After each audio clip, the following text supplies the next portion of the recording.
आज रात में हमें को पता नहीं चला, रात 12 बजे रात के बिल्लू चलवा धीरेन्द्र महाराज जी ने। धीरेन्द्र शास्त्री जी उस मंदिर पर कब्जा किए हैं। वो लखन और सुरेश इनके नाम है। यहाँ घोसी समाज के नाम वो पूरा जमीन है।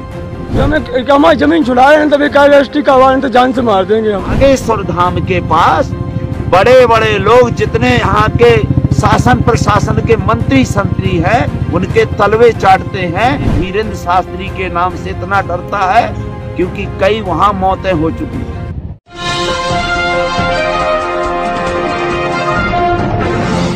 साथियों नमस्कार, मैं हूं नीरज पटेल और आप देख रहे हैं नेशनल जनमत। ओबीसी महासभा ने ठाना है बागेश्वर धाम की दुकान बंद कराना है। ओबीसी महासभा के विभिन्न कार्यक्रमों में मंचों से इसी तरह के नारे दोहराए जाते हैं। ओबीसी महासभा के एक अहम पदाधिकारी आरडी प्रजापति ने तो बकायदा बागेश्वर धाम के खिलाफ मोर्चा खोल करके रखा है। हाल में ही वो छतरपुर में कुछ लोगों के साथ धरना प्रदर्शन करते हुए देखे गए। धरना इस बात को लेकर के था कि उनके साथ जितने भी घोसी समाज के लोग बैठे हुए हैं, उनकी जमीन पर अवैध रूप से बागेश्वर धाम वाले धीरेन्द्र गर्ग शास्त्री और उनके भाई लोकेश गर्ग शास्त्री कब्जा करवा रहे हैं। क्या हो गया था साहब? अरे आज मशीन चलाया रात के हमारी पूरी चला ली। हम जान धमकी दे, घर में बैठ के धमकी दे, रजिस्ट्री करवा तो हमें जान से मारने। तुम्हें ये जमीन किसकी है? हमारे लखन सिंह बाप की, शगुन सिंह बाप की। रजिस्ट्री करवा जान से मारने में, जान से मारने की घटना ये घटी है कि उन्होंने रात में बिल्लू जो चलवा दिए, रात में 12 बजे ले आके। अच्छा, आगे से कुछ बताया नहीं है।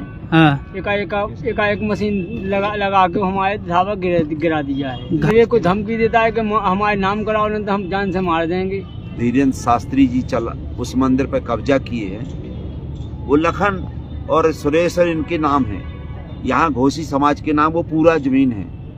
अब वो ये दबाव इन पे बना रहे हैं कि मेरी जमीन छोड़ो और वो जमीन हमारे, मतलब वो कहते हैं कि हमारे नाम पट्टा करवाओ जमीन का, जबकि ना तो उनके नाम जमीन है ना उनके नाम मंदिर है। इनको मारा पीटा है और इनके पूरे बुलडोजर चला दिए हैं। और ये आदमी, जबकि इनका है यो मंदिर, इनकी ही जमीन है, उनका कुछ नहीं है। ना वो पूजा पाठ करते रहे, ये जो है झाड़ फूंक ये करते रहे हैं। ये बाबा वहाँ का पुजारी रहा है चतुर सिंह जी, ये भी घोसी समाज के हैं। इनका पैतृक मंदिर है, लेकिन उन्होंने कब्जा, और इनके नाम पूरी रजिस्ट्री है, इनके नाम पूरी पैतृक जमीन है। बागेश्वर धाम के पास बड़े बड़े लोग जितने यहाँ के शासन प्रशासन के मंत्री संतरी हैं, उनके तलवे चाटते हैं। तो ये क्या करेगा आदमी?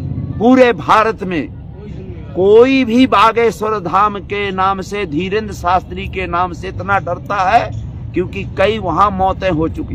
बागेश्वर जो वहाँ मंदिर गढ़ा में बनाए हुए हैं, पूजा पाठ करते हैं, देश विदेश से लोगों को चुटिया बनाते हैं।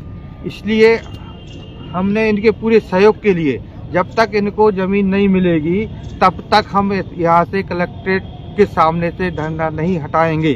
पूरा मामला बागेश्वर धाम से जुड़ा है।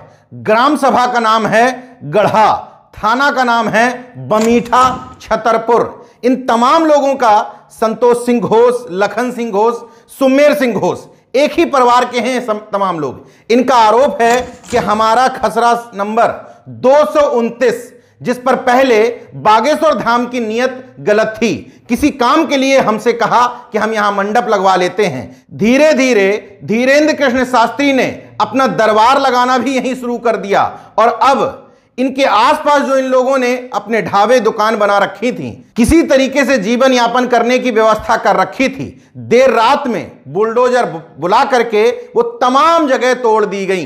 बोले के मंडप बना लें, तो मंडप दे रही। तो बोले के एक बात हो तो एक बाप हो, तो धीरेन्द्र महाराज बोले मतलब अंगली जग में सो कह के ठीक है बना ले। गाँव के बोले के बना ले दो, सुबह दे दो कभी बना लो, खाली कर दे।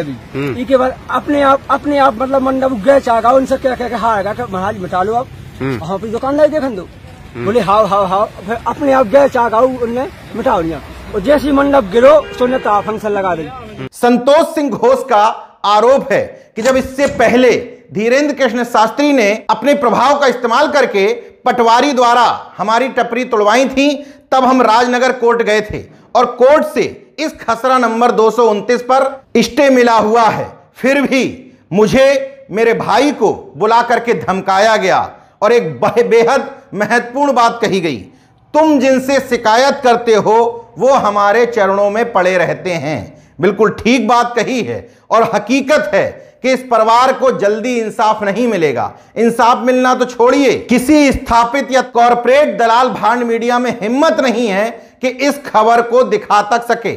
मैं नहीं कह रहा हूं कि जो ये आरोप लगा रहे हैं वो सही हैं, लेकिन एक पक्ष है, इनके घर बुलडोजर से रात में गिरवाए गए हैं, ढाबे गिरवाए गए हैं, तो कहीं ना कहीं मामला तो बनता है। तो आप दोनों पहलू दिखाइए, मगर बागेश्वर धाम से जुड़ी हुई है और बागेश्वर धाम वाले की तस्वीरें आप देख रहे हैं, वहां के गृह मंत्री के साथ हैं, अन्य मंत्रियों के साथ हैं, केंद्रीय मंत्री नितिन गडकरी के साथ हैं और वहां के आला अधिकारियों के साथ हैं। इसलिए बागेश्वर धाम वाला अगर कह रहा है कि तुम जिनसे शिकायतें करते हो वो हमारे चरणों में पड़े रहते हैं, तो गलत नहीं कह रहा है। मारने की धमकी भी दे रहा है और कह रहा है कि यहां से छोड़ के चले जाओ, वरना तुम कहीं भी कंप्लेंट करते रहो, हमारा कुछ नहीं बिगड़ना।